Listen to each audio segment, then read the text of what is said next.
আমি জনাব তারেক রহমান, বাংলাদেশের মাননীয় প্রধানমন্ত্রী, আপনার কাছে একটা প্রশ্ন করতে চাই।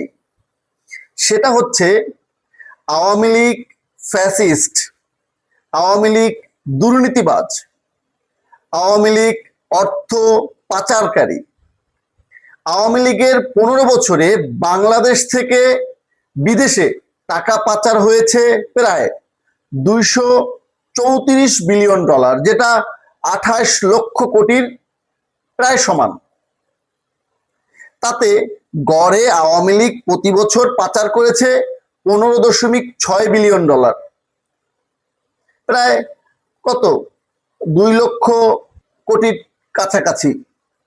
কিন্তু প্রসঙ্গ হচ্ছে, 5ই আগস্টের পরে বাংলাদেশকে যারা বৈষম্য মুক্ত বাংলাদেশ গড়ার কথা বলেছে, যারা নতুন বাংলাদেশ গড়ার কথা বলেছে, যারা স্বপ্নের বাংলাদেশ গড়ার কথা বলেছে, জনগণের অধিকার ফিরিয়ে দেওয়ার কথা বলেছে, সেই 5ই আগস্ট পরবর্তী ডক্টর মোহাম্মদ ইউনূসের সময় কিভাবে বাংলাদেশ থেকে প্রায় 16 বিলিয়ন ডলার বিদেশে পাচার হয়?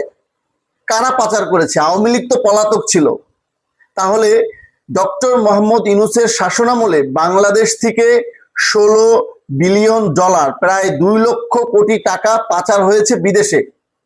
মাননীয় প্রধানমন্ত্রী তারেক রহমান, কারা এই টাকা পাচার করেছে? তাদের মুখোশ কি উন্মোচিত হবে? এই অভাগা জাতি কি জানতে পারবে কারা এই টাকা পাচারের সাথে সম্পৃক্ত?